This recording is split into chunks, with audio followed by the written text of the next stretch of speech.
یا تو وہ یعنی اصول خمسہ میں سے ہو یا اس کی صریح حرمت بیان ہوئی ہو. تو کیا صریح الفاظ میں، واضح الفاظ میں کسی چیز کی حرمت کا بیان ہونا ضروری ہے؟ اب یہ دیکھیں نا، یہ بھی اب ایک منہج تفسیر کی بات ہے. پہلی بات تو یہ ہے کہ آپ یہ جو کہہ رہے ہیں کہ حرمت کا جو بیان ہے اس کا اسلوب، قرآنی اسلوب کیا ہے. ٹھیک ہے، اب آپ نے یہ سوال کھڑا کر دیا. تو حرمت کے باب میں یا حرمت کے بیان میں جو قرآنی اسلوب ہے، ٹھیک ہے، آپ کی ایک اپروچ ہوگی، آپ کا ایک منہج ہے، آپ کی ایک فکر ہوگی، لیکن پہلی مرتبہ آپ نے غور و فکر نہیں کیا اس کے لیے لفظ حرام کا آنا ضروری ہے. ٹھیک ہے، یا حرمت جو ہے وہ مختلف انداز اور اسالیب سے بیان ہوتی ہے. تو یہ ساری چیزیں ہمارے یہاں اصول تفسیر کا موضوع رہی ہیں اور آج تک ہیں. دوسرا اس میں یہ بھی تو ہو سکتا ہے کہ یعنی ایک فرد کہے کہ نہیں یہ جو الفاظ ہیں یہ صریح نہیں ہیں، اور دوسرا کہے کہ نہیں یہ تو صریح ہیں. نہیں، آج ہم اسی کو تو ثابت کریں گے کہ یہ صریح ہیں کہ نہیں ہیں. وہ اس کا انکار کر کے تو دکھائیں. تو اب اس میں 4 آیات ہیں. ٹھیک ہے، اب پہلی بحث تو یہ تھی کہ جی وہ حرمت جو ہے نا موسیقی کی، وہ اصول خمسہ کے تحت آنی چاہیے. تو ہم نے کہا آتی ہے. ٹھیک ہے، اسم کے باب میں یعنی آپ کے اپنے اصولوں کے مطابق ہی وہ ثابت ہو. ہاں، اسم کے باب میں، ٹھیک ہے، سورہ اعراف میں جو لفظ اسم ہے اس کے تحت موسیقی کی حرمت آتی ہے. یعنی اگر اس کا صحیح مطلب لیا جاتا تو آپ کے اپنے اصولوں کے مطابق ہی موسیقی اس میں شامل ہو جاتی. دوسری بات آپ نے یہ بات بیان کی ہے کہ جو حرمت کے اسالیب ہیں قرآن کے، یعنی غامدی صاحب نے یہ کہا کہ جو قرآن جس طرح سے حرمتیں بیان کرتا ہے، ٹھیک ہے، تو کیا اس طرح سے قرآن نے موسیقی کی حرمت بیان کی؟ تو ہم کہتے ہیں کی ہے، اسی طرح ہی کی ہے. صحیح، اسی طرح ہی کی ہے. ٹھیک ہے، یعنی وہ اصولوں میں بھی شامل ہے، اصول خمسہ میں بھی شامل ہے اور صریح بھی شامل ہے. قرآن کے حرمت کے جو اسالیب آپ کے ہاں معروف ہیں، ہم یہ نہیں کہہ رہے کہ ہمارے ہاں تو دیکھیں شان نزول کی بحث ہے. ٹھیک ہے، اب آپ کے ہاں اس کو کوئی اہمیت نہیں دی جاتی. ہمارے ہاں قول صحابی کی حجیت کی بحث ہے، یعنی اصول تفسیر میں. آپ کے ہاں اس کو جو ہے وہ اہمیت نہیں دی جاتی. ٹھیک ہے، ہمارے ہاں قواعد لغویہ عربیہ کی بالکل علیحدہ بحث ہے. جو آپ کے جو اصول عشرہ ہیں قرآن فہمی کے، اس سے بالکل ڈیفرنٹ ہے قواعد لغویہ عربیہ کی. ٹھیک، وہ اصول فقہ میں ہمیں مل جاتی ہے. ٹھیک ہے، آپ کے یہاں اس کو کوئی اہمیت نہیں دی جاتی.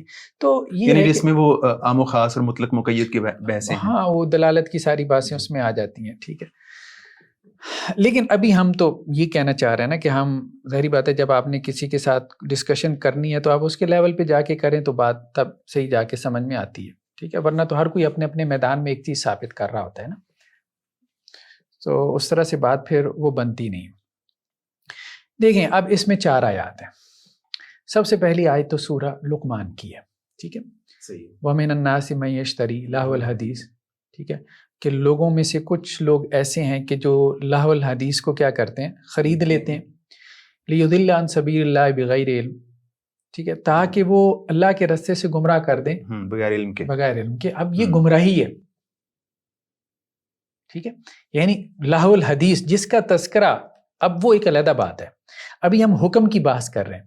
حکم کیا ہے؟ گمراہی کا ہے. لہو الحدیث کے بارے میں، جو لہو الحدیث اس آیت میں، اس کے بارے میں قرآن کا حکم کیا ہے؟ گمراہی کا ہے. ٹھیک ہے، دوسری بات کیا ہے؟ وَيَتَّخِذَا هُزُوًا أُولَٰئِكَ لَهُمْ عَذَابٌ مُّهِينٌ. ٹھیک ہے، کہ انہوں نے لہو الحدیث کے ذریعے سے ایک تو اللہ کے راستے سے گمراہ کر دیا، اور دوسرا یعنی اس کو مذاق بھی بنا لیا، اللہ کے راستے کو، اللہ کے دین کو مذاق بھی بنا لیا. ٹھیک ہے، اور ان کے لیے رسوا کرنے والا عذاب ہے. تو کہ جس لہو الحدیث کی بات ہو رہی ہے اس کے اوپر عذاب کی بھی وعید ہے، اور اس کے اوپر گمراہی کا بھی فتویٰ ہے. ٹھیک، تو حکم تو بالکل قرآن کا صریح ہے. صحیح، ٹھیک ہے، لیکن کس چیز کے لیے ہے؟ کہ یہ چیز حرام ہے، یہ چیز حرام ہے. لہو الحدیث یہ چیز حرام ہے، حکم صریح. ٹھیک ہے، حکم جو ہے صراحت سے حرمت کا ہے.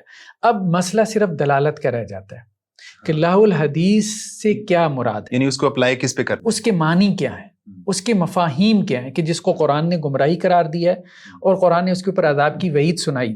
اب اس عذاب کی وعید یا اس گمراہی کے قرآنی جو ہے وہ صراحت کے ساتھ بیان کے بعد کوئی یہ نہیں کہہ سکتا کہ جی یہاں تو قرآن کا انداز جو ہے وہ بس ایک نارمل سا انداز ہے، قرآن تو بس مذمت کر کے آگے بڑھ گیا ہے اور اس سے تو کوئی حرمت وغیرہ نہیں ثابت ہوتی. یہ تو کوئی کم از کم نہیں کہہ سکتا. ٹھیک ہے، تو حکم میں یہ بالکل صریح آیت. ٹھیک ہے، بالکل صحیح ہے. اس میں تو مے بی ان کو بھی اختلاف نہیں ہوگا، بالکل اختلاف نہیں ہوگا. اختلاف کرنے کی بات ہی نہیں بنتی. کیا کریں گے آپ؟ ٹھیک ہے، عذاب سے زیادہ اور کیا، مطلب گمراہی اور عذاب سے زیادہ دلالت اور عذاب مہین سے بڑھ کے کیا الفاظ ہو سکتے ہیں کسی چیز کے گناہ ہونے میں، یا اس کے جو ہے وہ قابل سزا ہونے میں، یا مطلب اس کے حرام ہونے میں. ٹھیک ہے. اب مسئلہ صرف رہ جاتا ہے لہو الحدیث کا، اس کی دلالت کا، اس لفظ کی دلالت کا. غامدی صاحب یہ کہتے ہیں، یا انہوں نے یہ سٹینڈ لیا اپنی وہ جو 8 گھنٹے کی ان کی ویڈیو جو میں نے دیکھی اس موضوع کے اوپر، وہ یہ کہتے ہیں کہ لہو الحدیث کا لفظ عام ہے. آپ کے جو مفسرین ہیں، یعنی روایتی جو اہل علم ہیں، تبری کا انہوں نے حوالہ دیا، زمخشری کا انہوں نے حوالہ دیا، پھر جدید مفسرین میں سے انہوں نے مولانا مدیدی کو کوٹ کیا، مولانا آزاد کو، شاہ عبد القادر ان کو کوٹ کیا رحمہ اللہ اجمعین. وہ یہ کہتے ہیں جی یہ سارے جو ہے نا غنا کو اور موسیقی کو شامل کرتے ہیں لہو الحدیث میں معنی، لیکن ان کے نزدیک لہو الحدیث عام ہے. انہوں نے موسیقی کو بھی اس میں شامل کیا ہے. جیسے وہ یہ کہتے ہیں کہ جی مطلب تبری نے جو ہے یہ بات کہی ہے کہ موسیقی کے ساتھ اس کو خاص کرنا یا غنا کے ساتھ اس کو خاص کرنا اس کی کوئی دلیل نہیں ہے، اگرچہ انہوں نے موسیقی بھی شامل کی ہے، غنا بھی شامل کیا. یا زمخشری نے کہا کہ اس میں موسیقی کار بھی شامل ہے، غنا بھی شامل ہے، اساطیر بھی شامل ہیں، ٹھیک ہے، فضول باتیں بھی شامل ہیں. اسی طرح مولانا مودودی نے کہا کہ اس میں افسانے، داستانیں، گانا بجانا یہ سب شامل ہے. تو آپ کے جو مفسرین ہیں یہ سارے اس کو عمومی معنی میں رکھ رہے ہیں لہو الحدیث کو. ٹھیک ہے، اب ان کا ذرا پوائنٹ آف ویو سمجھ. یعنی لہو الحدیث میں موسیقی بھی شامل ہے، موسیقی ہی مراد، موسیقی ہی مراد نہیں. اچھا، اب اس سے وہ حاصل کیا کرتے ہیں؟ وہ حاصل یہ کرتے ہیں، وہ یہ کہتے ہیں کہ جی دیکھیں آپ کے بڑے یہ کہہ رہے ہیں کہ اس میں اساطیر بھی شامل ہیں، داستانیں، ٹھیک ہے، رستم اور اسفندیار کی داستانیں ہوتی تھیں، ٹھیک ہے. تو اب داستانیں اور افسانے آپ تو اس کو علی الاطلاق حرام نہیں کہتے، بالکل ٹھیک ہے، آپ یہی کہیں گے کہ اس کے کانٹینٹ کے اوپر ڈیپینڈ کرتا ہے. تو جب وہ علی الاطلاق حرام نہیں ہے، اساطیر، افسانے اور داستانیں وغیرہ، ٹھیک ہے، تو پھر جو موسیقی ہے، جو غنا ہے، وہ علی الاطلاق کیسے حرام ہو سکتا ہے؟ تو وہی بحث آ گئی استعمال کی. تو ہم بھی یہی بات کر رہے ہیں کہ استعمالات حرام ہیں موسیقی کے، ٹھیک ہے. تو یہ انہوں نے اس طرح سے اپنا جو آرگومنٹ ہے اس کو کنسٹرکٹ کیا، ٹھیک ہے. ہاں، اب اس میں ہم جو اس کے کاؤنٹر آرگومنٹ ہم جو دے رہے ہیں نا، بیسیکلی کاؤنٹر نہیں ہے، بیسیکلی تو اصل میں ہے یہی آرگومنٹ. یعنی ان کے نزدیک بھی لہو الحدیث سے موسیقی مراد ہو سکتی ہے اس صورت میں جب اس کا استعمال غلط ہو. لیکن اگر اس کا استعمال صحیح ہے، غلط نہیں ہے، تو ظاہر ہے کہ وہ اس سے مراد وہ نہیں. وہ جیسے وہ کہتے ہیں جی جیسے اساطیر آپ کے بڑے لوگوں نے مراد لی، اگر وہ اس میں فحاشی ہوگی یا بری باتیں ہوں گی تو وہ حرام ہوں گی، ورنہ حرام نہیں ہوں گی. حرام نہیں ہوں گی. یا آپ یوں کہہ لیں، اب انہوں نے تو یہ لفظ نہیں استعمال کیا، منٹو کے افسانے ہوں گے تو یا شعر و شاعری ہے. تو یہ ہے، دیکھیں ایک پہلی بات تو یہ ہے کہ لہو الحدیث سے کیا مراد ہے. لہو الحدیث سے جو ہے حضرت عبداللہ ابن مسعود، عبداللہ ابن عباس، جابر بن عبداللہ، 3 تو جلیل القدر صحابہ ہو گئے رضی اللہ عنہ. اس کے بعد تابعین میں مجاہد، اکرمہ، حسن بصری، ابراہیم نخعی، عطا، مکحول، تبع تابعین میں بھی لمبی چوڑی فہرست ہے. ان سب کا قول کیا ہے کہ اس سے مراد غنا ہے. صحابہ اور تابعین کی ایک بڑی جماعت نے لہو الحدیث کا معنی غنا کیا. تو اب وہ کہتے ہیں کہ جی نہیں، بعض دوسرے اقوال بھی تو ہیں غنا کے علاوہ سلف میں. اب ہم اس کو سمجھتے ہیں کہ وہ کیوں ہیں. بیسیکلی دیکھیں، نہیں تو حب صاحب یہاں پہ ایک سوال یہ ہے کہ اگر ان کے نزدیک وہ غنا تھا بھی تو مے بی وہ یہ کہیں گے کہ اس سے بھی مراد اس کا استعمال ہی ہوگا. اس کا استعمال، وہ تو یہی کہتے ہیں نا. ہاں، یعنی اگر انہوں نے اس سے مراد لیا بھی ہے صحابہ کرام نے، مفسرین نے، تو یعنی اس سے مراد وہ اس کے ڈیپینڈ کرتے استعمال کیسے. غامدی صاحب تو یہی کہتے ہیں نا. ابھی تو ہم اس کی طرف جا رہے ہیں کہ اصل میں ہمیں سلف کے اقوال کو سمجھنا ہے. ابن تیمیہ نے اپنے مقدمہ اصول تفسیر میں ایک بڑی اچھی بات کی کہ سلف کا جو اختلاف ہے نا اقوال کا، وہ تنوع کا ہے، وہ تضاد کا نہیں ہے، ورائٹی کا ہے. ہاں، مطلب وہ سیلف کنٹرڈکٹری نہیں ہے. اب مثال کے طور پہ مجاہد کا کیس ہم لیتے ہیں. مجاہد جو ہے وہ حضرت عبداللہ ابن عباس کے جلیل القدر جو ہے وہ شاگردوں میں سے، خاص طور پہ تفسیر کے باب میں. یعنی ان کے بارے میں آتا ہے کہ 30 مرتبہ یہ کہتے ہیں میں نے حضرت عبداللہ ابن عباس رضی اللہ عنہ کے سامنے پورا قرآن پیش کیا. ٹھیک، تو حضرت عبداللہ ابن عباس کی یا تفسیر ابن عباس میں سب سے بڑا نام مجاہد کا ہے. ٹھیک ہے، یہ مطلب اصول تفسیر کے لوگ ہمارے ہاں جانتے ہیں. حضرت مجاہد علیہ رحمہ کا ایک قول یہ ہے کہ لہو الحدیث سے مراد غنا ہے. ٹھیک ہے. دوسرا قول ان کا یہ ہے کہ لہو الحدیث سے مراد طبل ہے، انہی کا. اچھا، انہی کا قول ہے. ٹھیک ہے، صحیح. تیسرا قول ان کا یہ ہے کہ لہو الحدیث سے مراد غنا بھی ہے، اور وَكُلُّ لَعِبٍ لَہَو، ہر قسم کا کھیل یہ لہو الحدیث میں شامل ہے. اب ایک بندہ بیسیکلی وہ لفظ کی جو ہے وہ 3 ڈائمینشنز کو واضح کر رہا ہے کہ لفظ کے اندر کیا کیا شامل ہے. ایک تو وہ یہ کہہ رہے ہیں کہ جی اس سے مراد غنا ہے، ٹھیک ہے، اس سے مراد غنا ہے، لیکن غنا میں بھی وہ مراد محض گانا نہیں لے رہے. جیسے غنا کا لفظی معنی تو گانا ہے، وہ گانا نہیں مراد لے رہے، وہ اس کو بعض دوسرے اقوال میں اسپیسیفائی کر رہے ہیں، یعنی وہ اعلی موسیقی بھی مراد لے رہے ہیں. وہ غنا سے مراد لے رہے ہیں کہ غنا سے ہماری مراد ہے اعلی موسیقی، طبل. ہاں صحیح صحیح صحیح صحیح، ٹھیک ہے، یعنی وہ استعمال کی بحث ہی نکل جاتی ہے، استعمال کی بحث ہی نکل جاتی ہے. تو انہوں نے غنا سے مراد خود واضح کر دی کہ اس سے مراد طبل ہے. اچھا، تیسرا جو ان کا قول ہے نا کہ اس سے مراد کیا، الغنا وکل لعب لہو، یعنی غنا سے مراد تو طبل ہے اور ہر قسم کا جو کھیل ہے وہ بھی لہو میں شامل ہے. تو اس سے مراد کیا ہے، جو طبل کی طرح کا ہو، جو طبل کے اثرات پیدا کرے. یعنی انہوں نے نہ تو اس کو بالکل عموم میں رکھا کہ اس سے مراد غنا لی، نہ اس کو بالکل خاص کر دیا کہ اس سے مراد محض آلات موسیقی ہی ہیں. انہوں نے کہا بھئی دیکھو بات یہ ہے کہ ایک تو یہ ہے کہ غنا اس سے مراد آلات موسیقی ہیں، اور دوسرا آلات موسیقی کی طرح کا کوئی بھی کھیل جو اثرات آلات موسیقی پیدا کرتے ہیں اس طرح کے اثرات اگر کوئی اور کھیل پیدا کر رہا ہے تو لفظ میں اتنا عموم ہے کہ آپ اس کو اس میں شامل کر سکتے ہیں. صحیح. اچھا، اب اس کو ہم ایک اور طرح سے سمجھتے ہیں کہ سلف میں سے، بلکہ انہوں نے بھی، غامدی صاحب نے بھی اس کا حوالہ دیا، ضحاک اور یحییٰ بن سلام، ان کا قول یہ ہے کہ لہو الحدیث سے مراد شرک ہے. اچھا، اس سے مراد شرک ہے. شرک ہے. صحیح. اب دیکھیں بات اتنی کلیئر ہے. یہ انہوں نے کیوں کہا کہ اس سے مراد شرک ہے؟ وَمِنَ النَّاسِ مَن يَشْتَرِي لَهْوَ الْحَدِيثِ، شرک خریدتے ہیں. ہاں، لیکن اس سے تو اگر ہم مطلب بعض لوگوں نے شرک مراد لیا ہے تو اس سے تو ان کا بیانیہ مضبوط نہیں ہوتا کہ لہو الحدیث کے جو معنی ہیں وہ اتنے زیادہ ہیں. لہو الحدیث کے معنی اتنے زیادہ ہیں، لیکن ہم نے یہ بات جو شروع میں کی ہے نا کہ سلف کے جو اقوال ہوتے تھے اس میں یعنی تنوع ہوتا تھا، کنٹرڈکشن نہیں ہے. کنٹرڈکشن نہیں ہے. یہ جو بعد والے مفسرین نے بات بیان کی اور غامدی صاحب نے بھی اس کو اٹھایا اور بہت کھول کے بیان کیا، جی دیکھیں جی اساطیر، ٹھیک ہے، اساطیر کا تذکرہ ملتا ہے، لونڈیوں کا بھی تذکرہ ملتا ہے کہ نضر بن حارث گانے بجانے والی لونڈیاں لے آیا تھا. غامدی صاحب نے بھی اس کا ذکر کیا، لیکن اس کا بھی ذکر آپ کو سیرت کی روایتوں میں مل جاتا ہے کہ جی اسفندیار اور رستم کے قصے لے آئے تھے ایران سے. ٹھیک ہے، تو وہاں سے یہ قول آیا کہ جی اساطیر بھی جو ہے اللہ کے رسول صلی اللہ علیہ وسلم کے قرآن کے مقابلے میں سنائی جاتی تھی. تو وہ یہ کہتے تھے کہ جی محمد صلی اللہ علیہ وسلم کی اساطیر یعنی دیومالائی قصوں کی طرف جانے کے بجائے ہم سے یہ قصے سن لو، یعنی قرآن سننے کے بجائے ہم سے یہ قصے سن لو. تو قصہ گو بھی میدان میں آ گئے تھے، موسیقی کار بھی تھے.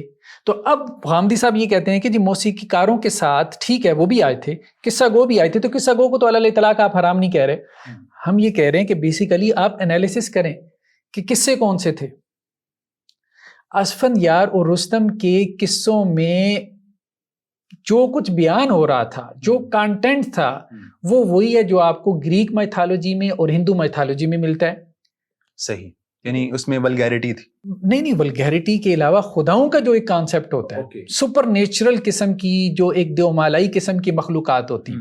جیسے دیکھیں ہر مذہب نے اپنا ایسا لٹریچر پیدا کیا. ہندوؤں میں بھی آپ کو خداؤں کا ایسے قصے ملتے ہیں، ٹھیک ہے، ان کے دیوی دیوتاؤں کے. گریک مائتھالوجی میں یہ زیوس تھا، فلاں تھا، ڈمکان تھا. ٹھیک، یہی ایرانی جو ہے ان کی مطلب جو مذاہب وہاں پہ آئے تو انہوں نے بھی اپنے جو بھی ایک ہیرو ورشپ ہوتی ہے، تو انہوں نے اپنے ہیرو ورشپ میں ایک تخیلاتی قسم کے جو ہے وہ سپر ہیروز پیدا کیے اور ان کے قصے اور کہانیاں جو ہے وہ معروف کی، جس میں ان کے پاس خدائی طاقتیں ہوتی تھیں. وہ خدا کے ساتھ جو ہے وہ اس دنیا کی تخلیق میں، اس کی کریشن میں اور اس کی تدبیر میں شریک کار ہوتے تھے. جیسے ہمارے آپ ایک اور آسان مثال سمجھے، ہمارے یہاں تصوف کی جو روایت ہے اس میں آپ کو ایسے قصے نہیں مل جاتے جہاں وہ خدا کا شریک بنا رہے ہوتے ہیں حضرات صوفیاء کی ایک جماعت کو.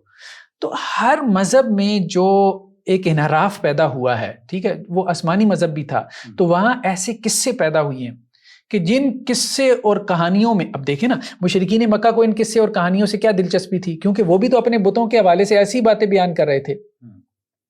ٹھیک ہے، تو وہ بیسیکلی دیومالائی قصے اور کہانیاں تھیں اسفندیار یا رستم کے حوالے سے، کہ جس طرح سے یہ اپنے بتوں کو خدا کے ساتھ کریشن میں ایک پارٹنر ٹھہراتے تھے مشرکین مکہ. تو اسی طرح کی باتیں ان کو وہاں کی اساطیر بھی مل رہی تھی، تو وہ اساطیر اٹھا کے لائے تھے. تو اگر اساطیر کی بات ہو بھی رہی ہے لاہ الحدیث میں. تو اس سے مراد مطلقاً اساطیر نہیں ہے، اس سے مراد وہ اسپیسیفک اساطیر ہیں جنہیں مائتھالوجی، جسے ہم مائتھالوجی آج کل کی زبان میں کہتے ہیں.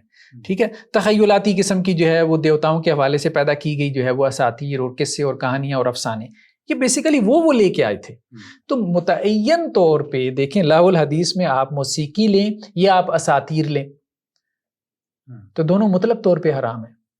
جن اساطیر کی بات ہو رہی ہے جو وہ لے کے آئے تھے، اب مطلب یہ اس کے اوپر جو ہے وہ آپ رسفت اور اسفند یار کے جو قصے آپ یہ نکال کے دیکھ لیں. ٹھیک ہے، ہمارے ہاں بعد میں فردوسی جو ہے انہوں نے بھی اس میں سے کچھ حصہ جو ہے وہ نقل کیا ہے.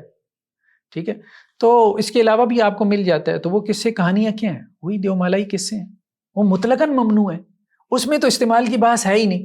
تو اس لیے لاہ الحدیث کے جتنے مصداقات ہمیں سلف کے یہاں ملتے ہیں، سلف نے اس کو شرک کیوں کہا؟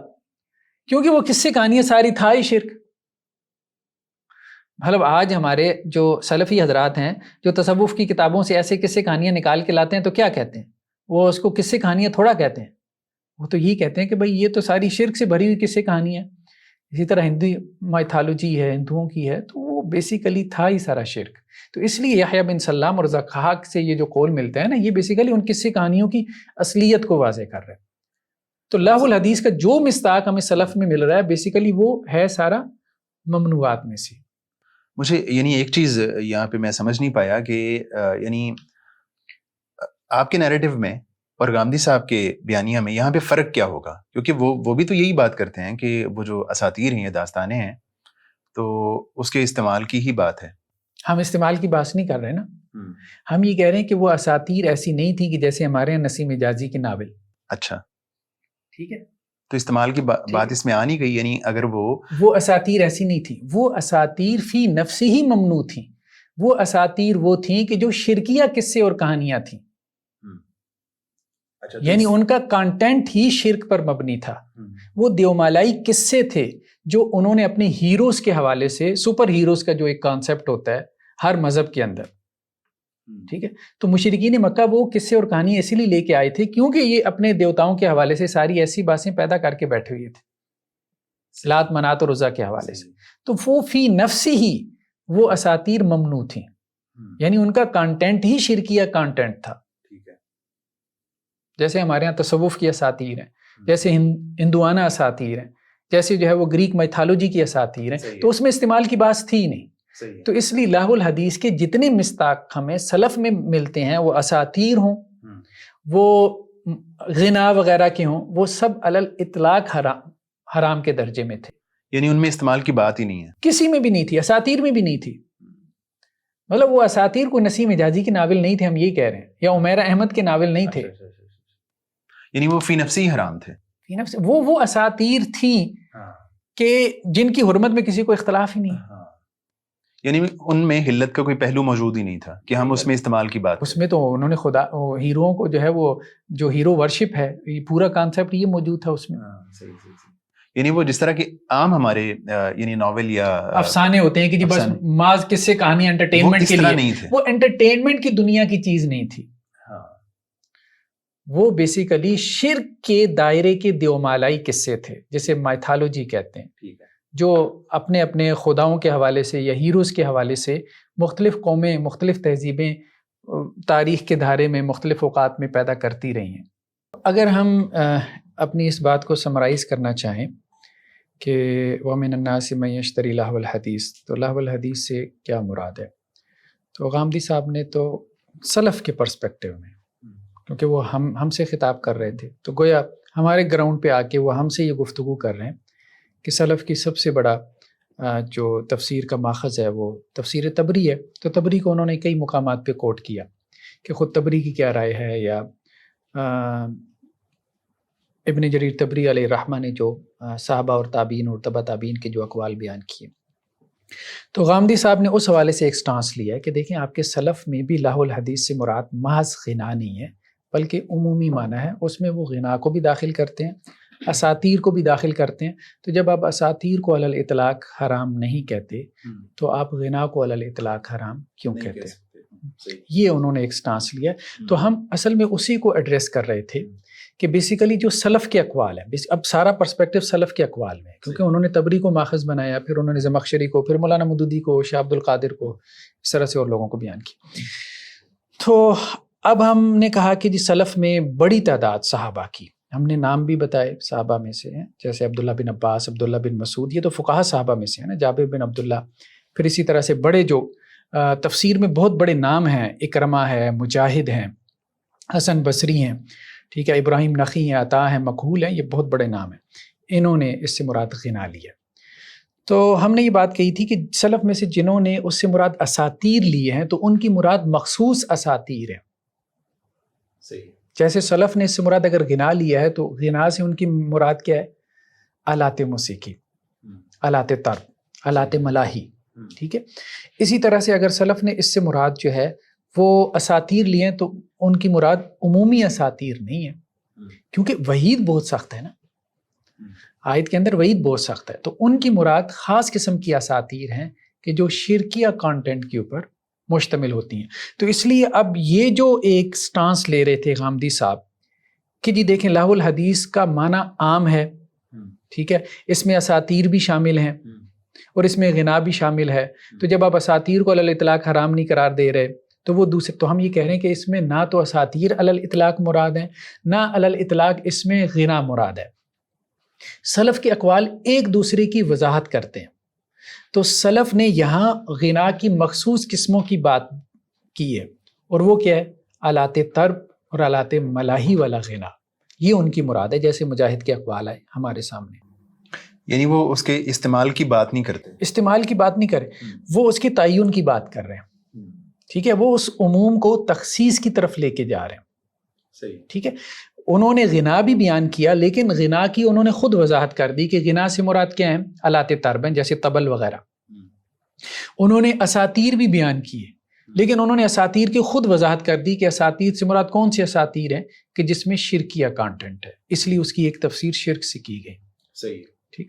تو یہ بیسیکلی مراد ہے. تو جب اس سے مراد ہی متعین ہے سلف کی، یعنی سلف کی لہو الحدیث سے جو مراد ہے یا لہو الحدیث کی جو تفسیر سلف نے کی ہے وہ متعین ہے، وہ عمومی تفسیر ہے ہی نہیں. صحیح. جہاں وہ عموم کی طرف گئے ہیں، وہاں کس معنی میں عموم کی طرف گئے ہیں وہ بھی ہم نے واضح کیا رت مجاہد سے کہ وہ عموم انہوں نے اس معنی میں بیان کیا. انہوں نے کہا کہ جی دیکھیں یہ جو ایک فرد کا ہم نے تعین کر دیا نا لہو الحدیث کے، جیسے طبل کا، تو اب اس کو اتنا بھی خاص نہ کر لینا کہ اب یہی فرد مراد ہے. ٹھیک ہے. اس جیسے افراد آپ اس میں شامل کر سکتے ہیں. تو جو انہوں نے کسی فرد کا تعین کیا، کسی نوع کا تعین کیا اس عموم میں سے، تو انہوں نے اس بات کی طرف رہنمائی کی ہے کہ اس جیسی انواع اس میں شامل ہیں. تو ان کے عمومی قول سے مراد یہ ہوتی ہے کہ اس سے ملتی جلتی انواع بھی لہو الحدیث میں شامل ہوں گی، لیکن اس کو بالکل عموم پہ رکھنا یہ ان کے نزدیک مراد نہیں تھا. صحیح ہے. یعنی نہ تو وہ بالکل اس کو جنرل رکھتے ہیں، اور نہ ہی وہ کسی ایک آلے کے ساتھ اس کو مخصوص، بالکل ایک نوع کے ساتھ اس کو خاص کر رہے ہیں، ایسا بھی نہیں کر رہے، اور نہ بالکل اس کو جنرلائز کر رہے ہیں. تو وہ بین میں اس کی تفسیر کر رہے ہیں. یعنی وہ اس سے سارے آلات موسیقی مراد لے رہے ہیں، سارے آلات موسیقی مراد لے رہے ہیں. ٹھیک ہے. یہی جو مجاہد کے قول کا معنی تھا نا، الغنا وکل لعب لہو. ٹھیک ہے. تو وہ یہ بھی نہیں کہہ رہے کہ ہر کھیل کیسے حرام ہو سکتا ہے، ظاہری بات ہے. تو وہ مراد یہ رہے کہ بھئی غنا کا تذکرہ کر دیا تو غنا سے ملتا جلتا جو بھی کھیل ہے وہ بھی اس میں شامل ہے. اور غنا کی انہوں نے خود تفسیر کر دی کہ طبل. تو یعنی آلات موسیقی اور آلات موسیقی سے ملتے جلتے جو اس زمانے میں بھی تھے، بعد میں بھی اگر ایجاد ہوتے رہے، وہ سب اس میں شامل ہوں گے. تو یہ مراد ہے. ٹھیک ہے. تو آپ سب قرآن کریم میں جو لہو کا لفظ ہے کئی اور جگہوں پہ بھی استعمال ہوا، جو ہے لہو و لعب کہا گیا، دنیا کے بارے میں کہا گیا. تو یعنی وہاں پہ پھر ہم کیا مراد لیں گے لہو سے؟ یہ ایک اشکال غامدی صاحب نے پیدا کیا کہ جی دیکھیں یہ لعب و لہو یا لہو و لعب دونوں طرح سے قرآن میں یہ ترکیب استعمال ہوئی ہے. یہ قرآن کی معروف ترکیب ہے. ٹھیک ہے. تو انما الحیات الدنیا لعب و لہو، کہ دنیا کی زندگی ایک کھیل اور تماشا، عام طور پہ اس کا اس طرح سے ترجمہ کر دیا جاتا ہے. تو اب غامدی صاحب کہتے ہیں کہ جی یہاں دیکھیں لہو کا لفظ استعمال ہوا ہے دنیاوی زندگی کے لیے. دنیاوی زندگی علی الاطلاق تو حرام نہیں ہے، ٹھیک ہے. ہاں اس کے کچھ شیڈز ہیں جن کو آپ کہہ سکتے ہیں کہ جی یہ اس طرح کی دنیاوی زندگی یہ حرام ہے، لیکن اس طرح کی دنیاوی زندگی اس میں کوئی حرج نہیں. ٹھیک. تو اب وہ کہتے ہیں کہ جی یہاں سے بھی پتہ چل رہا ہے. لیکن دیکھیں بات یہ ہے کہ لہو، یہاں پہ لہو کا لفظ نہیں ہے. مطلب اب کتنا بڑا جو ہے آپ یوں کہیں کہ جی ایک ٹوسٹ ہے کہ جو اپنی بات کے ذریعے وہ پیدا کر رہے ہیں. ایک ہے لہو اور ایک ہے لہو الحدیث. لہو الحدیث ایک ترکیب ہے. صحیح. ٹھیک ہے. مضاف اور مضاف الیہ سے مل کے یہ تو ایسی ہے جیسے عبد اور عبداللہ کا کوئی فرق جو ہے وہ مٹا دے. ٹھیک ہے. اب ظاہری بات ہے کہ نہیں ہے عبد اور عبد الرحمن، عبد اور عبداللہ. ٹھیک ہے. اضافت کے ساتھ جب دو اسم آپس میں مل گیا ترکیب اضافی کے ساتھ، تو پھر جو ایک ترکیب وجود میں آئی ہے وہ اور ایک جو ہے وہ مفرد لفظ ہے. تو دونوں میں ظاہری بات ہے زمین و آسمان کا فرق ہوگا. قرآن میں اس کے نظائر آپ کو بہت سے مل جائیں گے.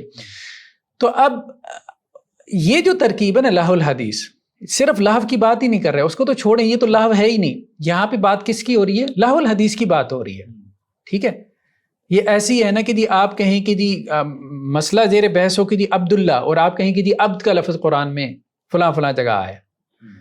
تو لہو الحدیث کا لفظ قرآن مجید میں ایک ہی مقام پہ آیا. ٹھیک ہے. لہو الحدیث کا لفظ ایک ہی. ہاں اب اس ترکیب کو کھولنے کی ضرورت ہے. ٹھیک ہے. ہاں وہ آپ اس کو کھولیں، اس میں کوئی حرج والی بات نہیں ہے. ٹھیک ہے. یہ جو لہو الحدیث ہے، یہ جو اضافت ہے، اضافت دیکھیں ایک تو اس میں عام طور پہ جیسے نحوی ہیں، نحویوں کا جو انداز اور اسلوب ہے، تو اضافت میں ایک تو نسبت وہ نکالتے ہیں تبیین کی. ٹھیک ہے. من بیانیہ نکال کے. دوسری وہ نسبت نکالتے ہیں تبعیض کی، من تبعیضیہ نکال کے. اچھا لہو الحدیث میں اگر ہم یہ کہیں کہ یہ اضافت جو ہے وہ تبیین کی ہے، ٹھیک ہے، تو پھر اس سے مراد کیا ہوگی کہ لہو تو اپنے عمومی معنی پہ برقرار ہے. صحیح. آپ اس کا عمومی معنی مراد لیں، لیکن کون سا کس لہو کی یہاں پہ بات ہو رہی ہے؟ لہو من الحدیث. ٹھیک ہے. اور حدیث سے مراد کیا ہے؟ منکر ہے. اچھا یہ جو تفاسیر ہیں، یہ آپ کو ہمارے ہاں کتب تفاسیر میں اس کی وضاحت، خاص طور پہ وہ جو تفاسیر ہیں جو کہ بلاغت کو ذرا ٹچ کرتی ہیں، ٹھیک ہے، تو ان کے ہاں آپ کو اس قسم کی تفصیلات مل جاتی ہیں. تو اگر تو آپ اس کو تبیین کی نسبت مانیں، اس اضافت کو تبیین کی نسبت سے مانیں، تو پھر حدیث سے ابھی ہم یہ ساری تفسیر جو ہے سلف کے اقوال کے پرسپیکٹیو میں کر رہے ہیں، کیونکہ ہمارے ہاں تو اقوال سلف حجت ہے نا، تو ان کے اقوال کے پرسپیکٹیو میں ہم لہو الحدیث کی ٹرم کو سمجھ رہے ہیں. یہ پرسپیکٹیو سامنے رکھنا بہت ضروری ہے. ہم مطلق طور پہ لہو الحدیث کی ٹرم کو نہیں سمجھ رہے. تو سلف کے اقوال کی روشنی میں یا تو یہ من تبیین کا ہے، ٹھیک ہے، یعنی سلف نے جو اس کی تفسیر کی ہے تو وہ اس چیز کو سامنے رکھتے ہوئے یہ تفسیر کی ہے. تو پھر ایسی صورت میں حدیث سے مراد ان کے نزدیک منکر ہے. حدیث سے مراد منکر ہے. جیسے انہوں نے کہا کہ جی شرکیہ باتیں، یحییٰ بن سلام کا قول تھا، ٹھیک ہے، ضحاک کا قول تھا کہ اس سے مراد کیا ہے؟ شرکیہ باتیں. تو وہ شرکیہ باتیں حدیث سے لی انہوں نے. صحیح ہے. ٹھیک ہے. تو شرکیہ باتوں میں یعنی لہو الحدیث سے کیا مراد ہے؟ لہو یعنی شرک.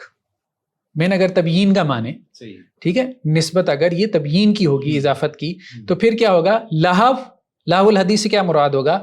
لہو، ہاں من الحدیث. لہو اور من بیانیہ ہے، یعنی حدیث سے مراد ان کے ہاں شرک ہے یا کوئی اور ایسی بڑا منکر، ٹھیک ہے، آلات موسیقی. ٹھیک ہے. تو یہاں وہ بحث ہی نکل جاتی ہے کہ جی لہو تو بہت جنرل لفظ ہے. کیونکہ لہو کو آگے بیان کر رہا ہے، جو اس کی نسبت ہے اضافت کی، وہ اس کو بیان کر رہی ہے. ٹھیک ہے، کہ لہو سے کیا مراد ہے؟ حدیث. اور حدیث سے مراد وہ پھر اسپیسیفک معنی مراد لیتے ہیں. کون؟ سلف. اس سے مراد وہ شرکیہ باتیں لے لیتے ہیں، یا اس سے مراد وہ آلات ملاحی، آلات طرب، آلات موسیقی مراد لے لیتے ہیں. تو ایک تو یہ ہے کہ آپ اس کو من سے اس کی وضاحت کریں. دوسرا یہ ہے کہ آپ اس کو من جو ہے وہ تبعیض کا لیں، جو بعض کے معنی میں آتا ہے. ٹھیک. پھر آپ اگر آپ سلف کے اقوال کو سمجھیں تو پھر حدیث ان کے نزدیک عمومی معنی پہ باقی ہے. ٹھیک ہے. یعنی حدیث میں سے لہو کو انہوں نے پھر خاص معنی میں لیا. حدیث، ساری بات ہے، حدیث تو حرام نہیں ہے. حدیث میں سے جو لہو ہے، حدیث میں سے جو لہو ہے، تو لہو کو انہوں نے خاص کیا. یعنی منکر میں سے جو لہو ہے. نہیں، ایک ہے من جو ہے وہ تبیین کا. جب آپ من تبیین کا لیتے ہیں نا پھر حدیث سے مراد منکر ہے. ٹھیک ہے. پھر لہو الحدیث کا آپ ترجمہ کیسے کریں گے کہ جو ومن الناس لوگوں میں سے من یشتری جو خریدتے ہیں. کیا خریدتے ہیں؟ لہو خریدتے ہیں یعنی منکر. ٹھیک ہے. اگر تبیین کا لیں تبیین کا اگر تبیین کریں تبیین کر لیں. ٹھیک ہے. ومن الناس لوگوں میں سے وہ ہیں من یشتری جو خرید لیتے ہیں لہو الحدیث لہو خرید لیتے ہیں یعنی حدیث سے مراد منکر خریدتے ہیں. ٹھیک ہے. وہ اس کی وضاحت ہوگی. اس کی وضاحت ہو گئی. وہ منکرات میں شرک آ جاتا ہے, منکرات میں آلات موسیقی آ جاتے ہیں. ٹھیک ہے. دوسرا یہ کہ آپ اس کو من جو ہے وہ تبعیض کا لیں کہ لوگوں میں سے وہ جو کہ خرید لیتے ہیں. کیا خرید لیتے ہیں؟ حدیث میں سے لہو خرید لیتے ہیں. حدیث میں سے یعنی اس کا جز ہو گیا نا. لہو حدیث کا جز ہے. حدیث اپنے عمومی معنی پہ ہے. اساطیر کل اساطیر نہیں خریدتے. اساطیر میں سے جو لہو ہے اس کو خریدتے ہیں. کل غنا نہیں خریدتے. غنا میں سے جو لہو ہے اس کو خریدتے ہیں. غنا بھی ایک حدیث ہے. گانا کیا ایک حدیث ہے, بات ہے. اساطیر بھی ایک حدیث ہے. ٹھیک ہے. تو حدیث میں سے اساطیر میں سے غنا میں سے جو لہو ہے اس کو خرید لیتے ہیں. اور لہو سے ان کی مراد کیا ہوتی ہے؟ یعنی وہ اس کا حصہ ہوگا یا اس کا پارٹ ہوگا, جز ہوگا. تو لیکن پھر بھی تبعیض کی وجہ سے وہ خاص تو ہو گیا. تو متعین کی ممانعت کی بات وہ کر رہے ہیں. یعنی من تبیین کا لیں یا من تبعیض کا لیں تو سلف یہاں سے جو مراد لے رہے ہیں قواعد اللغویہ عربیہ کی روشنی میں وہ متعین مراد لے رہے ہیں. صحیح. عموم مراد نہیں لے رہے جس طرح سے غامدی صاحب بیان کر رہے ہیں. نہیں تو اگر وہ متعین مراد لیتے تو اس سے یا پھر وہ آلات مراد لیتے یا پھر جو ہے وہ شرک مراد لیتے. دونوں میں سے کوئی ایک چیز مراد لیتے. اگر اس کو اسپیسیفائی کر رہے تھے وہ تو دونوں میں سے کوئی ایک چیز مراد نہیں ہونی چاہیے تھی. دیکھیں سلف جو ہے نا, سلف ان میں سے بعض نے اس کی ایک نوع کو بیان کر دیا جو متعین ہے نا. ہم نے کہا جو متعین ہے وہ بھی ایک اعتبار سے غیر متعین ہے. صحیح. اور ایک پہلو سے متعین ہے. صحیح ہے. ٹھیک ہے. یعنی وہ ایک فرد نہیں ہے, ایک نوع ہے. ایک نوع ہے. ہاں, اس میں بہت ساری چیزیں شامل. تو وہ نوعی تفسیر کر دیتے ہیں. یعنی اس سے ملتی جلتی نوع کو وہ اس نوع میں اس کے حکم میں شامل کر دیتے ہیں. صحیح ہے. ہاں, لیکن اس اعتبار سے کہ ہر نوع کو اس میں شامل نہیں کر رہے تو آپ یوں کہہ سکتے ہیں کہ غیر متعین ہے. یعنی اس نوع کی جتنی بھی چیزیں ہوں گی وہ اس میں شامل ہوں گی. وہ اس میں شامل ہوں گی اور اس سے ملتی جلتی نوع بھی اس میں شامل ہوگی. اوکے. صحیح. یہ بات ہے. تو اس اعتبار سے کہ سلف نے یہاں پہ جو معنی بیان کیا وہ ایک اعتبار سے متعین ہے اور ایک اعتبار سے غیر متعین ہے. متعین اس اعتبار سے ہے کہ یہاں پہ جس کو وہ حرام کہہ رہے ہیں, جس کو وہ دلالت اور گمراہی کہہ رہے ہیں اور جسے وہ کہہ رہے ہیں کہ جی جس کے اوپر عذاب کی وعید ہے, تو اس میں ہر چیز صرف وہی چیز اس میں شامل ہے جس کے اوپر عذاب کی وعید ہو سکتی ہے. صحیح. اور جس کے اوپر دلالت کے لفظ کا اطلاق ہو سکتا ہے, اور وہ ایک سے زیادہ چیزیں ہو سکتی ہیں, وہ ایک نہیں. تو اس لیے یہاں پہ یہ بات کرنا کہ وہ یہ کہہ رہے ہیں کہ جی بہت عمومی معنی مراد ہے اور پھر اطلاق کی بات ہے اور استعمال کی بات ہے, وہ لمبی چوڑی اپنی توجیحات ہیں. بٹ ٹھیک ہے, لوگ توجیحات کرتے رہتے ہیں, لیکن سلف کا یہ مراد نہیں ہے جس طرح سے غامدی صاحب اس کو بیان کرتے ہیں. یعنی اگر آپ اس کو جنرل میننگ میں رکھیں بھی تو آپ اس کو آلات موسیقی کو اس سے نکال نہیں سکتے. آلات موسیقی کو اس سے نکال نہیں سکتے اور آپ ہر چیز کو اس میں داخل بھی نہیں کر سکتے. آلات موسیقی کی یا کوئی بھی اور چیز, مطلب جیسے دیکھیں نا, وہ یہ کہتے ہیں آلات موسیقی بھی ہیں, اساطیر بھی ہیں. ہم یہ کہتے ہیں ٹھیک ہے آلات موسیقی ہیں, اساطیر بھی ہیں, لیکن اساطیر وہ جو آلات موسیقی کی طرح ممنوع ہیں. صحیح. یا اساطیر کے علاوہ آپ نے کچھ اور بھی اس میں ڈالنا ہے تو صرف وہی چیز اس میں داخل ہوگی جو کہ حرمت کے دائرے میں داخل ہوگی. یہ مراد, یہ سلف کی مراد ہے. تو حافظ صاحب مطلب جو لہو الحدیث ہے اس پہ کافی ڈیٹیل سے آپ کی رائے آ گئی ہے. اس کے بعد جو غامدی صاحب ایک اور آیت سے استدلال کرتے ہیں وہ جو سورہ اسراء کی آیت نمبر 64 ہے, تو اس سے بھی یعنی بعض لوگ موسیقی مراد لیتے ہیں, لیکن وہ دوبارہ پھر وہی بات کرتے ہیں کہ آپ جو ہے نا اس سے اسپیسیفک موسیقی مراد لے نہیں سکتے. تو اس پہ آپ کے کیا کمنٹس ہیں؟ دیکھیں اس میں وہ جو آیت ہے سورہ اسراء کی, یہ بنی اسرائیل کی, وَاسْتَفْزِزْ مَنِ اسْتَطَعْتَ مِنْهُمْ بِصَوْتِكَ, واجلب علیہم بخیلک ورجلک. اب اس کا غامدی صاحب نے کیا ترجمہ کیا کہ ان میں سے جس پر تیرا بس چلے تو اپنے غوغا سے انہیں گھبرا لے. یعنی شیطان کی بات ہو رہی ہے، ابلیس کی بات ہو رہی ہے کہ اللہ تعالیٰ اسے یہ کہہ رہے ہیں کہ جس کے اوپر تیرا بس چل رہا ہے تو ان کو پھسلا لے اپنے شور و غوغا سے، یعنی اپنے پیچھے لگا لے انسانوں میں سے، ٹھیک ہے، میں بھی دیکھ لوں گا. اب غامدی صاحب حواشی میں کیا لکھتے ہیں جی، یہ اس شور و غوغا کی طرف اشارہ ہے جو شیطان کے اٹھائے ہوئے لیڈر، رہنما، دانشور اور مذہبی پیشوا حق اور اہل حق کے خلاف ہمیشہ برپا کیے رہتے ہیں. ہر زمانے میں حق اور اہل حق رہے ہیں. تو اب کچھ لوگ جو ہے وہ شیطان کے اٹھائی ہوئی لیڈر ہوتے ہیں، رہنما ہوتے ہیں، دانشور ہوتے ہیں، مذہبی پیشوا ہوتے ہیں جو شور و غوغا پیدا کر دیتے ہیں، تو اس کو ان کی آواز کہا گیا. دیکھیں یہاں جو لفظ ہے وہ صوتک کا لفظ ہے. غامدی صاحب نے یہاں پہ بھی وہی ایک جو ان کا ایک مرکزی تھیم ہے نا پوری بحث کا، وہ یہی ہے کہ ہر جگہ وہ عموم کو داخل کر رہے ہیں. نہیں ویسے جو یہ والی آیت ہے اس سے مطلب سلف کا کیا تھیسس ثابت ہوتا ہے؟ اس سے اس کی طرف ہم آتے ہیں. غامدی صاحب یہ کہتے ہیں کہ جی دیکھیں یہاں کسی خاص آواز کی تخصیص نہیں ہے. شیطان یا ابلیس کو مخاطب کر کے کہا گیا کہ تیری آواز، ٹھیک ہے. اب اس میں شیطان کی آواز بھی ہو سکتی ہے، شیطان کے کرندوں کی آواز بھی ہو سکتی ہے، جو انسانوں میں سے شیطان ہیں ان کی آواز بھی مراد ہو سکتی ہے. ان میں سے کچھ شعلہ بیاں خطیب ہو سکتے ہیں، ٹھیک ہے، کچھ شعلہ بیاں شاعر ٹائپ لوگ ہو سکتے ہیں. سارے موسیقی کار تھوڑے ہوں گے، وہ یہ بات مراد. تو یہاں پہ مطلب یہ جو اشکال پیدا ہوا یا جو بحث کھڑی ہوئی، وہ جو لفظ ہے منہم بصوتک، یہاں سے جو ہے وہ استدلال کر بصوتک وہ کہتے ہیں جی زمخشری نے یہ کہا کہ یہاں مراد شیطان کا غوغا ہے، یعنی شیطان کا جو ہے وہ شور و غوغا ہے، ٹھیک ہے. زمخشری نے یہ کی. انہوں نے بھی کہا کہ جی شیطان سے مراد یہ ہے کہ جو شیطان کے پیروکار لیڈرز ہیں، وہ جو ڈگڈگی بجاتے ہیں اور عوام کو اپنے پیچھے لگا لیتے ہیں، وہ مذہبی لیڈر بھی ہوتے ہیں، پولیٹیکل لیڈرز بھی ہوتے ہیں. یہ بیسیکلی ان کی آواز کی بات ہو رہی ہے جو اللہ اور اس کے رسول کی آواز کے مقابلے میں ہوتی ہے، اور وہ لوگوں کو اللہ اور اس کے رسول کی طرف جانے کے بجائے اپنے پیچھے لگا لیتے ہیں. جیسے وہاں پہ مشرکین مکہ تھے، شور و غل مچا کے لوگوں کو قرآن کی طرف جانے سے روکتے تھے اور اپنے پیچھے لگا لیتے تھے. اس میں اپنی شاعری، اپنی خطابت یا جو بھی ان کی سکل آپ کہہ لیں، اس کو وہ استعمال کرتے تھے اپنی آواز کی. تو یہ وہ کہہ رہے ہیں کہ یہ بیسیکلی یہ مراد ہے. اچھا اب اس میں مسئلہ یہ ہے کہ سلف میں جو ہے وہ اقوال تو ہیں، سلف میں اس قسم کے اقوال تو ہیں. جیسے مجاہد نے کہا کہ جی یہاں مراد جو ہے وہ غنا ہے، ٹھیک ہے. بصوتک شیطان کی آواز سے مراد کیا ہے؟ غنا ہے. انہی کا ایک قول ہے کہ یہاں اس سے مراد مزامیر ہے، مزمار کی جمع مزامیر یعنی آلات موسیقی ہے. مجاہدی کا قول ہے. اکرما سے بھی یہ دونوں قول مروی ہیں.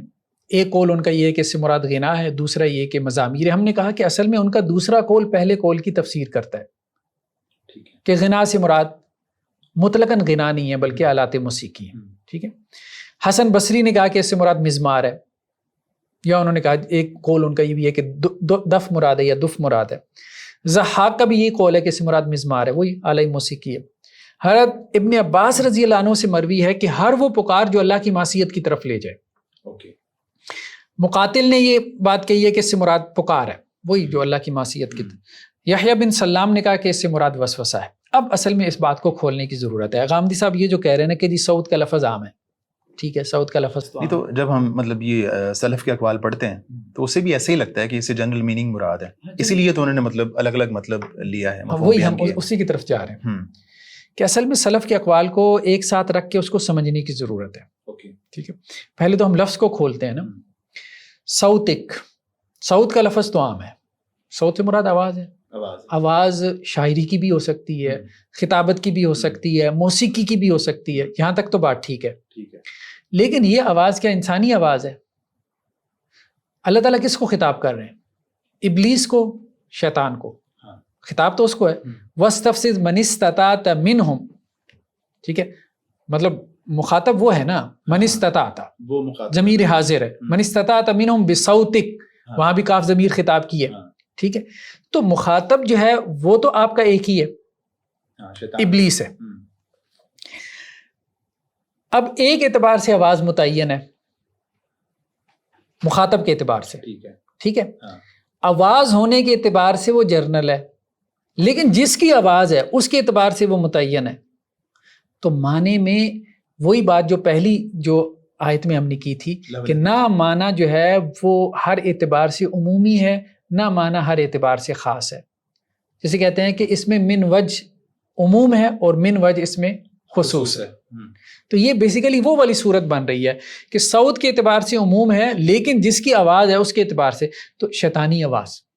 مجھے بتائیں، شیطانی آواز شاعری کی صورت میں ہو، شیطانی آواز باجے کی صورت میں ہو، شیطانی آواز خطابت کی صورت میں ہو، ہر صورت میں وہ علل اطلاق حرام ہوگی کہ نہیں ہوگی؟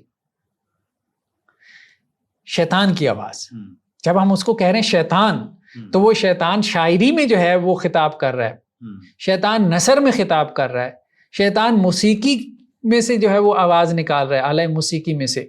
تو ہر اعتبار سے اس کی صوت میں آپ عموم بھی پیدا کر لیں، لیکن کاف ضمیر خطاب کی کہہ رہی ہے کہ یہ بیسیکلی اس چیز کو سامنے رکھو کہ ابلیسی آواز ہے. یہ تو یہاں تک تو جو گاندھی صاحب کا نیریٹو ہے وہ ثابت نہیں ہوتا. نہیں، وہ اصل میں یہ بات کہہ رہے ہیں کہ یہ بالکل عام ہے، اس میں ہر قسم کی شاعری اور خطابت شامل ہے. ہم کہہ رہے ہیں کہ نہیں، ہر قسم کی شاعری اور خطابت اس میں شامل نہیں ہے.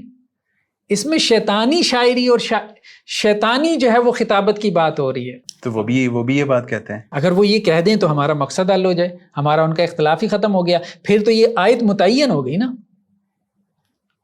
پھر تو آیت متعین ہو گئی، پھر استعمال کی بات کہاں پہ رہ گئی؟ وہ اس طرح کہ وہ کہتے ہیں کہ جو شاعری علی الاطلاق حرام تھوڑی ہے، وہ جو شیطانی شاعری ہوگی، بری شاعری ہوگی، جو فحش ہوگی، اس کا ہم حرام کہیں گے. تو آیت کا مصداق ہی شیطانی شاعری ہے. ٹھیک ہے، آیت کا مصداق یا معنی ہی شیطانی خطابت ہے یا شیطانی موسیقی ہے، شیطانی موسیقی ہے. ٹھیک ہے، عام موسیقی نہیں.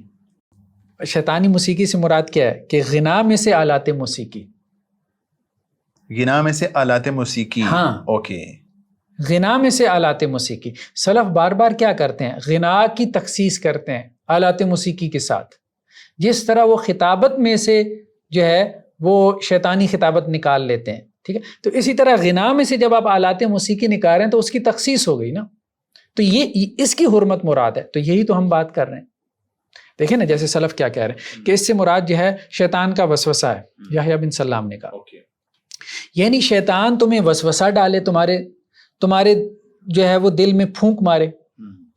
ٹھیک ہے، شیطان جو ہے وہ اعلی موسیقی میں کوئی آواز پیدا کر کے تمہیں اپنے پیچھے لگا لے، وسوسہ ڈال کے لگا لے، پھونکے مار کے لگا لے. ٹھیک ہے، تمہارے ذہن کے اندر کوئی سوچ پیدا کر کے لگا لے. تو ہر صورت میں کیا ہوگا؟ تمہارے لیے حرام ہے اس کے پیچھے چلنا، اس آواز کے پیچھے چلنا. کس کی؟ شیطان کی آواز کے پیچھے.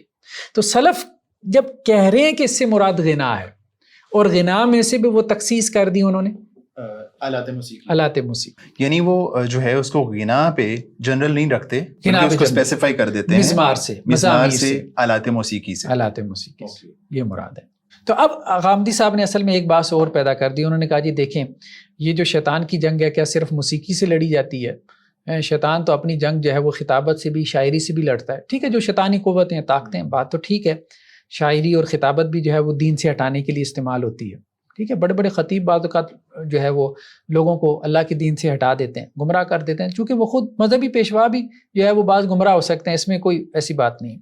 لیکن مسئلہ یہ ہے کہ ہم یہ بات کہہ رہے ہیں کہ شیطان کی آواز موسیقی کی صورت میں ہو یا خطابت کی صورت میں ہو یا شاعری کی صورت، کسی بھی صورت میں ہو، تو اس کو کہا گیا صوتک، تیری آواز. تو وہ شیطانی آواز ہے. تو ہر حال میں اس کی جو پیروی ہے وہ ممنوع ہے، حرمت کے درجے میں داخل. تو جو سلف نے مختلف اقوال بیان کیے ہیں، ان کو پھر جو ہے ہم ایک دوسرے کے ساتھ کس طرح جوڑیں گے؟ ہم وہ یہی کہہ رہے ہیں نا، وہ شیطان کی جو آواز ہے اس کی صورتیں متعین کر رہے ہیں. کبھی وہ وسوسے کی صورت میں ہے، کہ شیطان مطلب آپ کے دل کے اندر اپنی آواز پیدا کر رہا ہے. یعنی ضروری نہیں کہ آپ کے کانوں میں کوئی آواز آئے گی شیطان کی. ٹھیک ہے، وہ آپ کو وسوسہ ڈال رہا ہے، یہ بھی شیطانی آواز ہے. ٹھیک ہے، یہ بھی وہ آپ کو پھسلا رہا ہے. تو وہ اصل میں یہ بات کر رہے ہیں کہ شیطان کی آواز کی جو مختلف صورتیں ہیں ان کو وہ کھول رہے ہیں. یعنی وہ جو نو ہے شیطانی آواز کی، شیطانی صوت کی، اس کی وہ صورتیں بیان کر رہا ہے. وہ مزمار بھی ہے، کبھی وہ اپنی آواز اعلی موسیقی میں پیدا کر رہا ہے، کبھی وہ اپنی آواز آپ کے دل میں پیدا کر رہا ہے وسوسے کے ذریعے سے، کبھی آپ کے دماغ میں سوچ کے ذریعے سے پیدا کر رہا ہے اپنی آواز. یہ مراد. ٹھیک ہے. اس کے بعد اس آیت کی بھی کافی ڈیٹیل سے وضاحت ہو گئی ہے. تو اس کے بعد غامدی صاحب نے جو سورہ نجم کی آیت 60 اور 61 ہے وہاں سے بھی مطلب جو عام لوگوں نے موسیقی مراد لیا ہے، یعنی وہاں کہا گیا وَتَضْحَكُونَ وَلَا تَبْكُونَ وَأَنْتُمْ سَامِدُونَ. تو سامدون کی تفسیر میں یعنی بعض جو مفسرین ہیں وہ موسیقی کی طرف گئے ہیں. تو غامدی صاحب نے بھی پھر اس آیت کو موضوع بحث بنایا اور انہوں نے ثابت کیا کہ نہیں، اس سے اسپیسیفکلی موسیقی مراد نہیں ہو سکتی. یہ بات انہوں نے ہر جگہ کی ہے. جیسے دیکھیں اب یہاں اکرمہ سے ایک تو روایت ہے، اور یہ سارے اقوال غامدی صاحب نے بھی بیان کیے ہیں، لیکن بہرحال انہوں نے اس کا اتنا احسان نہیں کیا جتنا ہم کر رہے ہیں کہ کافی سارے لوگوں سے اصل میں وہ اقوال ہے. لیکن بہرحال سامدون سے حمیری زبان میں مراد کیا ہے؟ غنا ہے. ٹھیک ہے، یہ اکرمہ نے کہا. حمیر مطلب قرآن چونکہ مختلف قبائل کی لغت میں نازل ہوا، اس پہ ہم نے وہ قرات کے حوالے سے بھی گفتگو کی تھی. تو بہرحال خمیر کی لغت میں اس سے مراد جو ہے وہ غنا ہے. قتادہ، حسن بصری، سعید بن جبیر، ابن زید، ان سے بھی مروی ہے کہ سامدون سے مراد غافل ہے. اب پھر مطلب ایک دوسری تفسیر آ گئی، یہ تنوع ہے. ابن عباس سے ایک معنی ہے غنا کا اور دوسرا غفلت کا ہے. اب پھر دیکھیں کہ ایک ہی سلف میں سے ایک ہی صحابی، ایک ہی تابعی سے دو تفسیریں مراد ہوتی ہیں. کبھی وہ ایک تفسیر کر رہے ہیں، کبھی دوسری کر رہے ہیں. تو یہ کیا ہے؟ اصل میں وہ اپنی پہلی تفسیر کو دوسری کے ذریعے سے کھول رہے ہیں. ٹھیک ہے. اب سلف نے کوئی پیراگرافس میں تھوڑی تفسیر کی ہے، وہ تو ایک لفظ بیان کر دیتے تھے، ایک لفظ سے ایک لفظ کی تفسیر کر دیتے تھے، مطلب بہت اختصار کے ساتھ. وہ اس چیز کو پسند نہیں کرتے تھے کہ ہم اللہ کی کتاب کو جو ہے وہ ایسے جیسے اب ایک آیت کی جو 4 صفحوں میں تفسیر ہو رہی ہے، وہ 4 صفحے بھائی کہاں سے لے آئے ہو؟ تمہارے اوپر وہی نازل ہوئی ہے. اب تو ہمارے یہی صورت حال ہے نا. تدبر قرآن بھی 8 جلدوں میں ہے، اور بھی ہمارے ہاں جو روایتی تفسیریں ہیں وہ بھی 8 10 جلدوں میں ہیں. سلف کا یہ طریقہ کار نہیں تھا. سلف کہتے تھے بھائی لفظ کا معنی بس کافی ہے.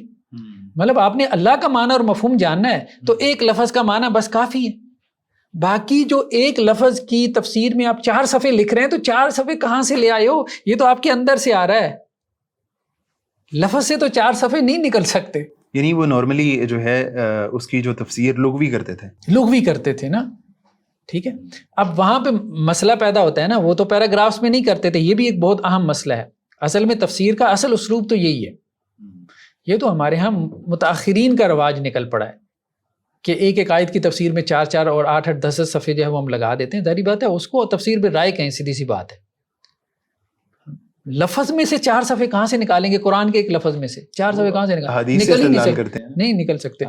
وہ احادیث ٹھیک ہے، وہ احادیث بھی کتنی بیان کرتے ہیں ہم. چلیں باہر، ابھی ہمارا یہ موضوع نہیں ہے. ہاں ہم یہ کہہ رہے ہیں حضرت ابن عباس سے رضی اللہ عنہ ایک معنی ہے سامدون کا کہ اس سے مراد غنا ہے. ٹھیک ہے، کہ وہ گانے بجانے میں مشغول ہے. دوسرا معنی غفلت ہے. تو کیا مراد ہے؟ مراد یہ ہے کہ یہاں مراد گانا بجانا ہے. اور گانا بجانا کیوں مراد ہے؟ کیونکہ اس سے غفلت ہوتی ہے، اللہ سے غفلت پیدا ہوتی ہے. ٹھیک ہے. اچھا، دونوں ہی معنی درست ہیں. ضحاک ان سے یہ مروی ہے کہ اس سے مراد لہو لعب ہے. ٹھیک ہے. بعض سلف نے یہ بھی کہا کہ یمنی زبان میں اس سے مراد آلات ملاحی یعنی آلات موسیقی ہے، یمن کی زبان میں. ٹھیک. مجاہد جو ہیں ان سے ایک اور تفسیر ملتی ہے کہ جی تمہاری پیشانی جو ہے نا اس پہ سلوٹیں پڑی ہیں، یعنی تم تکبر کر رہے ہو. وان تم سامدون، تم متکبر ہو. ایک معنی کھڑے ہونے کا بھی کیا گیا. لیکن اس سے بھی مراد کیا ہے؟ تکبر سے اعراض کرنا، یعنی گانا بجانا جو کہ اعراض پیدا کرتا ہے، گانا بجانا جو کہ غفلت پیدا کرتا ہے.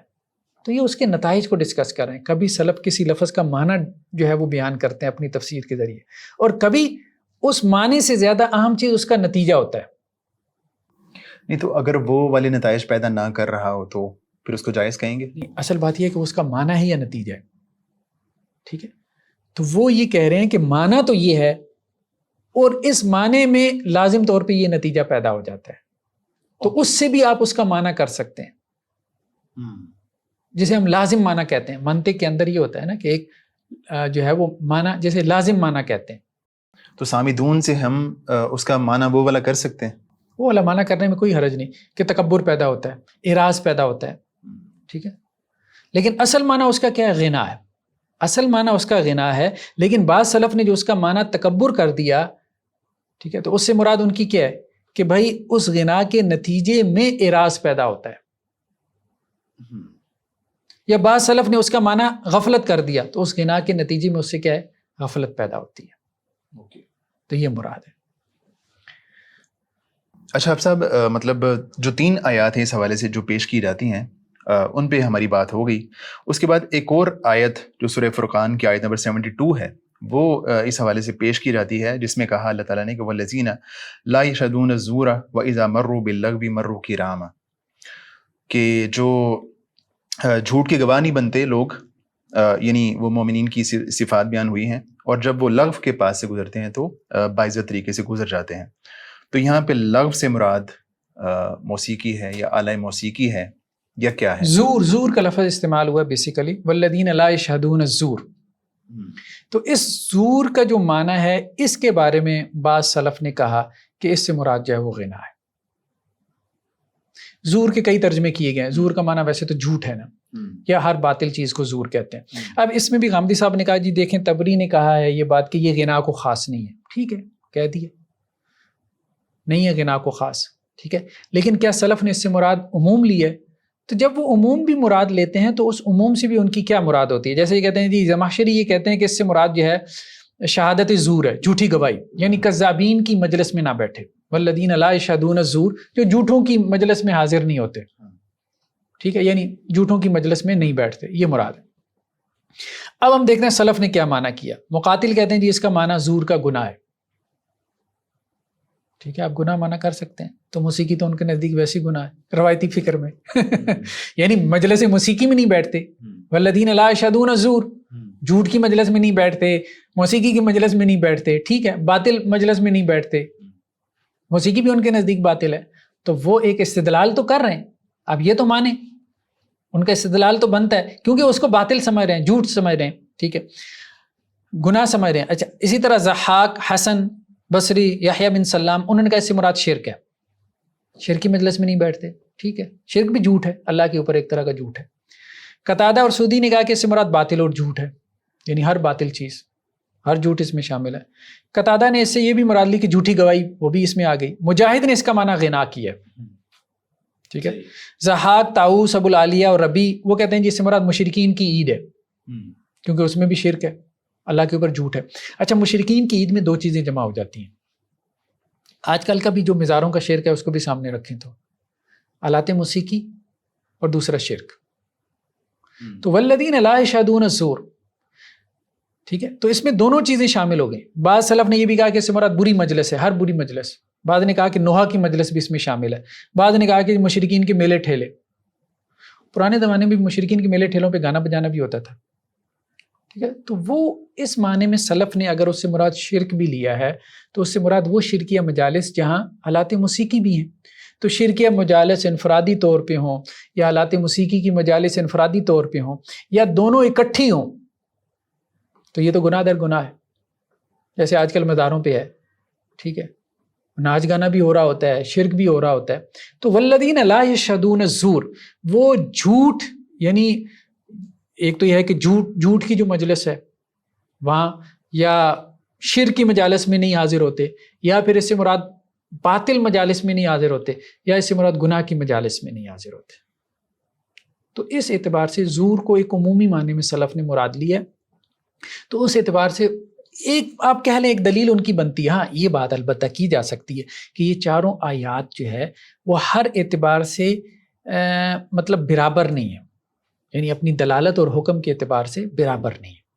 سب سے زیادہ قوی جو آیت موسیقی کی حرمت میں پیش کی جا سکتی ہے وہ سورہ لقمان کی ہے، یعنی جس ترتیب سے ہم نے ان کو پیش کیا کہ وہ اپنے حکم میں بھی صریح ہے اور اپنی دلالت میں بھی صریح ہے، لہو الحدیث والی، لہو الحدیث والی۔ اچھا جو دوسری آیت ہے نا اس میں دیکھیں وہ تھی یہ صوتک والی جو الفاظ تھی، ٹھیک ہے، اب اس میں جو صوتک کا الفاظ ہے، ٹھیک ہے، اب اس سے مراد کیا ہے؟ شیطانی آواز ہے، تو شیطانی آواز میں شیطانی باجی وغیرہ بھی شامل ہے، ٹھیک ہے۔ تو آیت اپنے سیاق و سباق کے اعتبار سے صراحت سے اس بات پہ دلالت کر رہی ہے کہ شیطانی آواز جو ہے اس کی اتباع حرام ہے. تو حکم جو ہے حرمت کا ہے، وہ سری ہے. یعنی شیطانی آواز کے پیچھے چلنا ظاہر بات ہے کوئی نہیں کہے گا کہ جی چلنا چاہیے. یعنی اگر اس کا آپ جنرل میننگ مراد لیں بھی تو اس میں وہ اعلیٰ موسیقی یا آلات موسیقی نہیں، شامل دو چیزیں دیکھیں، ایک ہے حکمت اور ایک ہے دلالت. وہ یہ کہتے ہیں کہ جی آپ ہمیں یہ بھی بتائیں کہ جی حکم سری ہے آیت کا، اور یہ بھی بتائیں کہ لفظ کے اپنے معنی پہ دلالت بھی سری ہے. ٹھیک ہے، تو ہم یہ کہہ رہے ہیں کہ لاہ الحدیث والی آیت میں حکم بھی سری ہے، عذاب مہین کی وعید ہے، ساتھ میں اس کو دلالت کا ٹیگ بھی لگا دیا، اور جو لفظ لاہ الحدیث کی دلالت ہے وہ بھی سری ہے. صحیح. ٹھیک ہے. ہاں، یہ جو دوسری آیت ہے نا، وَاسْتَفْزِزْ مَنِ اسْتَطَعْتَ مِنْهُمْ بِصَوْتِكَ وَأَجْلِبْ عَلَيْهِمْ بِخَيْلِكَ، اس میں حکم تو سری ہے کہ شیطانی آواز کے پیچھے نہیں چلنا. یہ تو سب کو سمجھ میں آ رہا ہے. کوئی یہ نہیں کہہ سکتا کہ جی نہیں، کوئی شیطانی آواز ایسی ہو سکتی ہے کہ جس کے پیچھے آپ چل سکتے ہیں. صحیح. ایسے کوئی نہیں کہہ سکتا. مذمت کا انداز ایسا ہی ہے کہ آپ نے شیطان یا شیطان کے پیروکار یا اس کا لیڈر جو بھی آپ مانا کر دیں، آپ نے اس کی اتباع نہیں کرنی. یعنی شیطانی آواز کے پیچھے نہیں چلنا، بھلے وہ شیطان انسانوں میں سے ہے.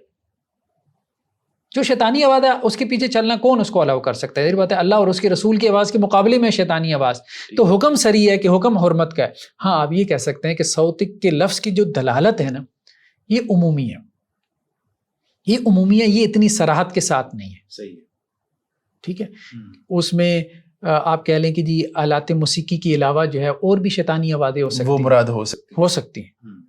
لاہ الحدیث میں مراد غنا ہی ہے یا اس سے ملتی جلتی انواع. یہاں تھوڑا سا عموم زیادہ ہے.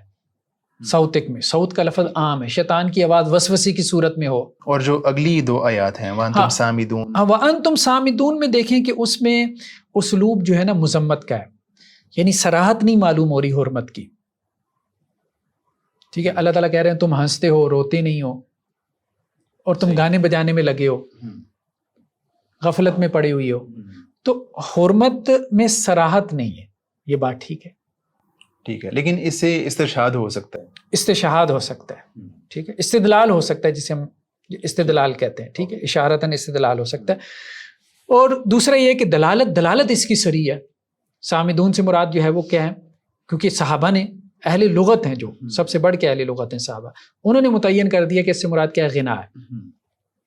باقی جو انہوں نے غفلت وغیرہ کی بات کی تو انہوں نے اس لیے کی کہ اس کا نتیجہ غفلت ہے، اور غنا سے بھی مراد ان کی آلات موسیقی ہیں. تو یہاں دلالت سری ہے، حکم جو ہے وہ آپ یوں کہہ سکتے ہیں کہ جی حکم میں اتنی صراحت نہیں ہے. جو انداز بیان ہے، اسلوب ہے حکم کا، وہ اس طرح کا واضح ممانعت کا نہیں ہے، لیکن لفظ کے اپنے معنی پہ دلالت سری ہے. اچھا، یہ جو ہے نا آخری آیت، اس میں حکم اور دلالت دونوں جو ہے وہ عمومی ہے. حکم بھی عمومی ہے، والذین لا یشہدون الزور، ان کے بارے میں ایک بیان کا انداز ہے کہ وہ ایسا نہیں کرتے، یعنی کوئی وعید نہیں ہے. صحیح. کوئی صراحت کے ساتھ جو ہے وہ ممانعت نہیں ہے کہ یہ نہ کرو. اچھا، ممانعت کا ہونا ضروری نہیں ہے، یا لفظ حرام کا اطلاق ہونا ضروری نہیں. ہم نے کہا جیسے لاہ الحدیث والی آیت میں عذاب کی وعید سنا دی، یہ بھی حرمت کا بیان ہی ہوتا ہے کہ کسی فعل پہ عذاب کی وعید آ جو لا یشہدون الزور ہے، اس میں مطلب آلات موسیقی کو آپ شامل کر بھی سکتے ہیں اور نکال بھی سکتے ہیں. ہاں، اس میں آلات موسیقی کو نہیں نکال تو ہم نہیں سکتے، ظاہری بات ہے. ہم یہ بات کر رہے ہیں کہ اس میں آلات موسیقی کے علاوہ، جیسے غامدی صاحب کہتے ہیں نا، کہ اور بھی چیزیں داخل ہو جاتی ہیں، تو ٹھیک ہے. یہ بات جھوٹی مجلس بھی اس میں شامل ہے. ٹھیک ہے. والذین لا یشہدون الزور، کذابین کی مجلس بھی اس میں شامل ہے. ٹھیک ہے. جھوٹی گواہی بھی اس میں شامل ہے. اس میں ہر باطل مجلس شامل ہے، اس میں ہر گناہ کی مجلس شامل ہے. ٹھیک ہے. ٹھیک ہے. تو وہ اس میں سے ایک آلات موسیقی کی مجلس بھی ہے، وہ تو سلف نے بیان کیا ہے. جب کیا ہے تو غامدی صاحب بھی کہتے ہیں کہ اس کا ایک معنی یہ ہے، تو ہم بھی یہ بات کر رہے ہیں کہ اس کا ایک معنی یہ ہے. جب اس کا ایک معنی یہ ہے تو اس کو بیان کیا جا سکتا ہے. ٹھیک ہے. ڈاکٹر صاحب بہت بہت شکریہ آپ کا.